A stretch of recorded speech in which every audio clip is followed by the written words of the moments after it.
Okay, I have to tell you both something embarrassing that happened to me last week. Oh, good, I love these. I was out for dinner with some old coworkers, people I hadn't seen in maybe 2 years. Nice ketchup. It was, until the bill came. Ah, And you know how it goes. Someone says, let's just split it evenly. And I'm sitting there doing math in my head like a maniac because I only had a salad and sparkling water, and someone else ordered steak and 3 cocktails. the classic dinner trap. I wanted to say something. I really did. My brain had the sentence ready. What was the sentence?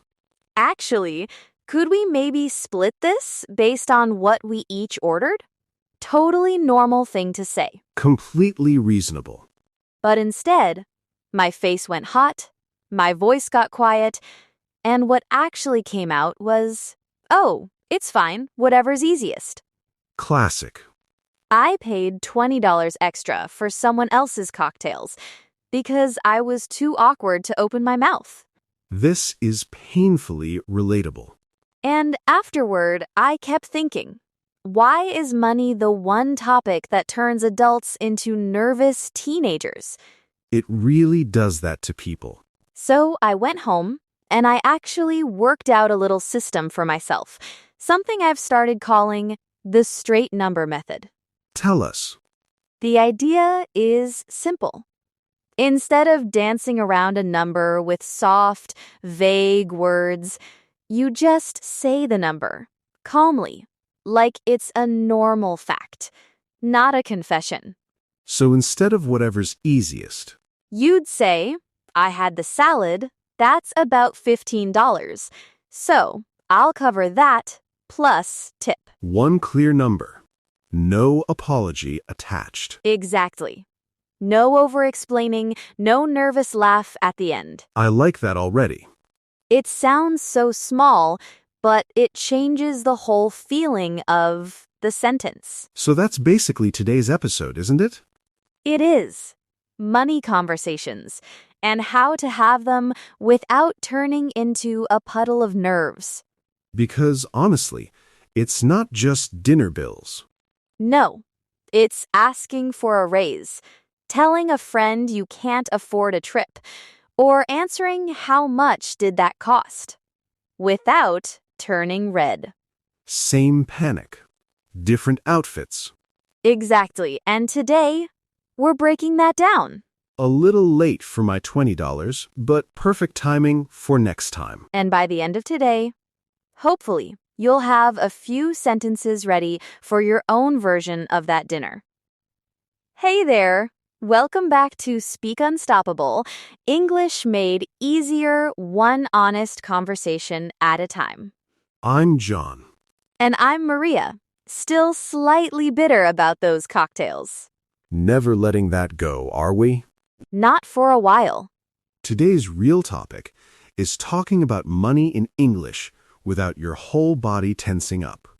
Prices, salaries, bills, gifts, all of it. Later, we'll do Rewrite It, turning nervous money sentences into calm, confident ones. And our word tour, 6 words to help you talk about money like it's just normal information. Because it is. This works well for B1 and B2 learners, and if you're closer to A2, just follow the feeling. So, John, honestly, is there a money sentence you've always found awkward to say out loud? Oh, easily. How much do you make? Ah, the forbidden question. In some cultures, people ask that at dinner like they're asking about the weather. And in others, it's practically illegal to even hint at it. Right, and I think that's actually myth number 1 we should break today. Which is, That there's one correct way to talk about money, and if you don't know it, you're doing it wrong. but there isn't one correct way. Exactly. Every culture, every family even, has its own unspoken rules. My family never discussed money at all. Like, ever. Same here. It was almost a secret code. You just didn't. So when you move into English conversations, you're not just learning vocabulary. You're learning a whole new set of unspoken rules, and nobody hands you the rule book. That's exactly why it feels so awkward. It's not that your English is bad. It's that you're guessing at rules you were never taught. That reframe alone helps. It should. Because the shakiness isn't a language problem, it's a rules problem. So, what do we actually do about it? We start simple. In most English-speaking business and social contexts, talking about prices, bills, and general costs is normal. Talking about someone's exact salary is usually more private. That's a useful line to know. It is, and once you know roughly where that line sits, the fear gets a lot smaller. Because you're not guessing blindly anymore. You know the general shape of the room, even if every room is slightly different. That alone is a good start. And honestly, most people are more relaxed about this stuff than we assume. Really? Yes, we imagine everyone judging our numbers, but most people are just as relieved when someone else speaks plainly first. So being direct can actually put other people at ease. Often, yes, someone has to go first, and it might as well be you. Can I tell a story that still makes me cringe? Always. A few years ago, a friend asked to borrow money. Not a huge amount, but enough that I wasn't comfortable. What did you say? I said yes. Maria, I know. But saying no felt so much bigger than the actual money. what were you afraid of? That she'd think I was cold. Or that our friendship would suddenly feel different. So the fear wasn't really about the dollars. No. It was about what saying no might mean about me. Or about us. That's such a common trap. It really is. And here's the annoying part. She paid me back late. And I spent weeks too awkward to even mention it. So you lent money you weren't sure about, and then were too uncomfortable to ask for it back. A perfect, painful combination. Eventually, I did ask, very nervously, and she apologized immediately and paid me the next day. So the terrifying conversation took how long? Maybe 90 seconds. 90 seconds of actual talking versus weeks of silent stress. That ratio still bothers me. It's such a common pattern, though. The imagined conversation is always so much worse than the real one. Always. In my head, it was a huge, dramatic confrontation.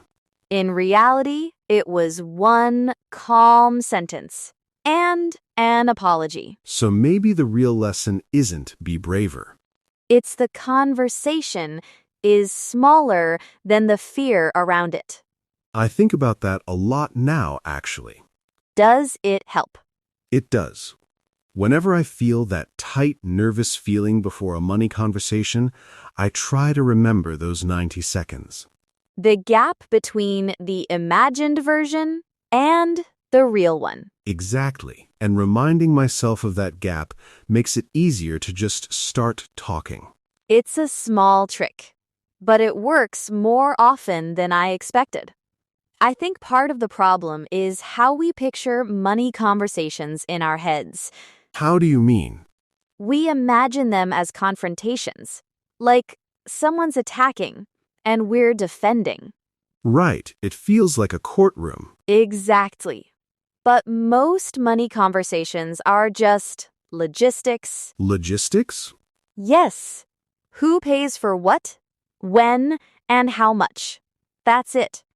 It's closer to scheduling than arguing. So if I say, can we split this evenly, or based on what we ordered, that's not an attack. It's a scheduling question. wearing a slightly nervous outfit. I like that image. Once you see it as logistics instead of conflict, your tone changes automatically. How so? You stop sounding like you're bracing for a fight, and you start sounding like you're simply organizing a detail. Calm and practical instead of tense and apologetic. Exactly.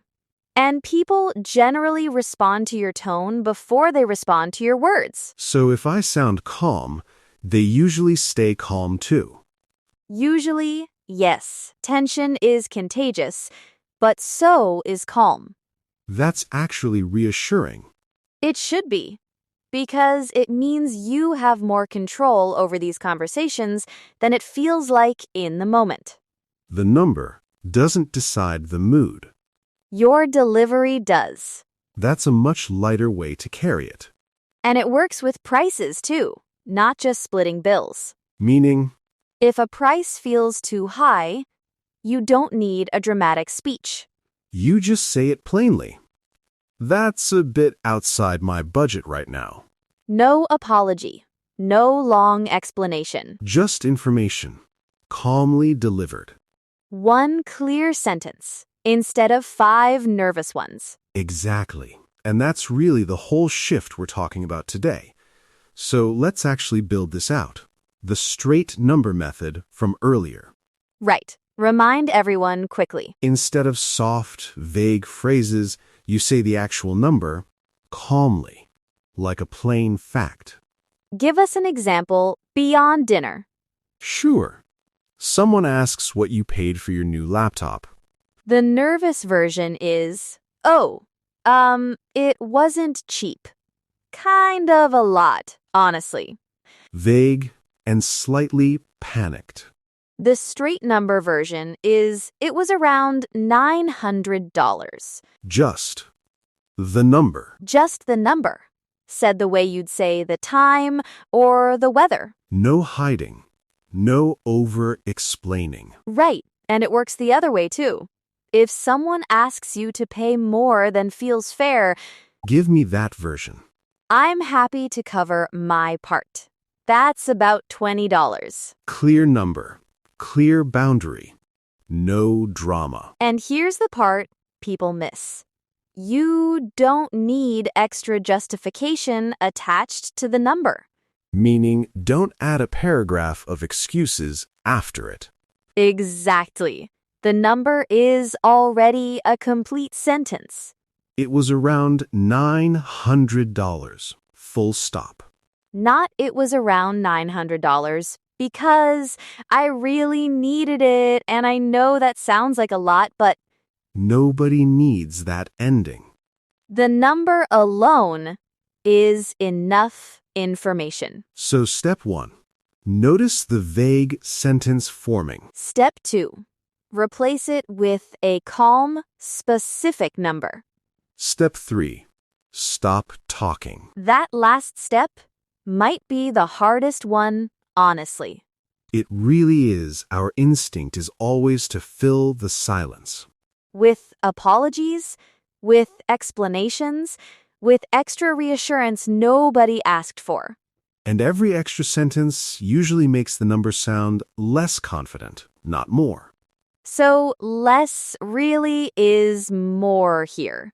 Almost always. Yes, okay. But I want to push back a little here. Go ahead. Isn't there a risk that being too direct about money sounds cold or even rude? That's fair. And it depends a lot on tone and culture. So it's not just words, it's delivery. Exactly. It was around $900 said warmly is completely different from the same words said sharply. So warmth and directness aren't opposites. Not at all. You can be warm and clear at the same time.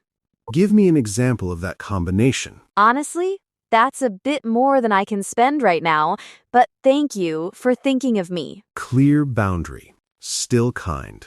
Exactly. The kindness is in the tone and the extra sentence, not in vagueness. So vagueness isn't actually politeness. That's the real myth we're breaking here. Vagueness often just looks like politeness. But really, it's discomfort wearing a polite costume. Uncomfortably accurate phrase there. I try. So the goal today isn't be blunt about money. No, it's be clear about money. And let warmth live in your tone, not in your vagueness. Clear words, warm delivery. That's a combination anyone can practice. And honestly, the more you practice it, the less rehearsed it sounds. The first few times feel stiff, almost scripted. Yes, but that's true of any new sentence pattern in a language. It sounds robotic at first, then it starts sounding like you. Exactly. So don't judge the method by how awkward it feels the very first time. Judge it by how it feels the 10th time. That's usually where it starts feeling natural. So let's bring this all together. We started with me overpaying for someone else's cocktails. A tragedy we will never fully recover from. We won't. Then we talked about how the awkwardness isn't a language problem, it's an unspoken rules problem. Different cultures, different rooms, different rules. We talked about the actual cost of avoiding a conversation. Weeks of stress for what usually turns into 90 seconds of talking. The fear is always bigger than the moment. We reframed money talk as logistics, not confrontation. Calm tone first, words second. We built the straight number method, state the number, skip the apology, then stop talking. Step 3 is still the hardest step. And we agreed that clarity and warmth aren't opposites. You can be direct and still be kind. So if there's one sentence someone remembers from this whole episode, I think it's this. Vagueness isn't politeness, it's just discomfort wearing a nicer outfit. say the number. Then let the silence sit there. It's allowed to be that simple. Now let's slow down and practice today's words. Words that'll help you talk about money clearly and calmly. Small words, but they carry a lot of confidence once you actually use them out loud, especially in moments that used to make you freeze up. Let's get into them. Now let's slow down and practice today's powerful words. Words that'll help you talk about money clearly and calmly. Our first word is budget. Budget. Budget, meaning a plan for how much money you have and how you'll spend it. Spoken, you might say, "Let me check my budget before I say yes to that trip." Written, you could say, we built a monthly budget to keep our spending under control. This is one of those words that sounds boring but actually gives you a lot of confidence, because a budget turns a vague worry into an actual number you can look at. Our next word is afford. Afford. Afford, meaning to have enough money for something without causing a problem for yourself. Spoken, you might say, honestly, I can't afford that right now. Maybe next month. Written, you could say, she saved for 2 years before she could afford the trip she wanted. Notice that saying I can't afford it doesn't need an apology attached. It's simply true information about your current situation. Our next word is split. Split. Split, meaning to divide something, like a bill or a cost, between two or more people. Spoken, you'd say, should we just split it evenly or based on what we ordered? Written, you might say, they agreed to split the rent equally between the 3 roommates. This is the word from our dinner story earlier, and it's a perfect example of the straight number method in action. Our next word is negotiate. Negotiate. Negotiate, meaning to discuss something, usually a price, until both people agree. Spoken, you could say, I tried to negotiate a lower price, and it actually worked. Written, you might write, he negotiated his salary before accepting the new position. Negotiating isn't about winning against someone, it's simply a calm back and forth until a number feels fair to both sides. Our next word is overspend. Overspend. Overspend, meaning to spend more money than you planned, or more than you actually have. Spoken, you might admit, I definitely overspent this weekend. I need to be more careful. Written, you could say, it's easy to overspend during the holidays without really noticing. Notice this word doesn't need shame attached to it either. It's just a description of what happened, not a judgment of who you are. Our final word is boundary. Boundary. Boundary, meaning a personal limit you set to protect your time, energy, or money. Spoken, you might say, that's outside my budget. That's just a boundary I have to keep.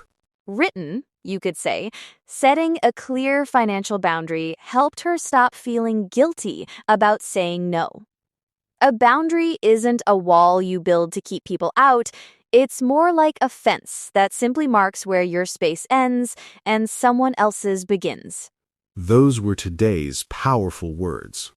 Budget, afford, split, negotiate, overspend, and boundary. And these aren't just words to recognize, they're words to actually use. Try picking just one of them this week and say it out loud in a real conversation, even a small one. A grocery store, a coffee shop, a group dinner, anywhere works. The goal isn't perfection, it's just practice.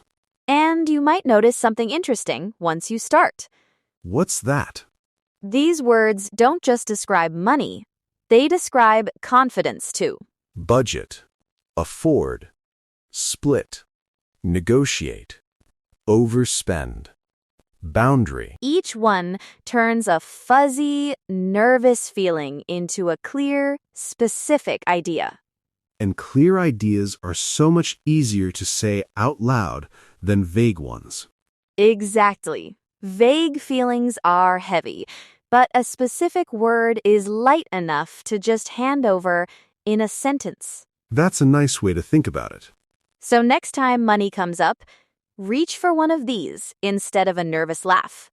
So now let's do our Rewrite It segment, where we take nervous money sentences and turn them into calmer, clearer English. First one.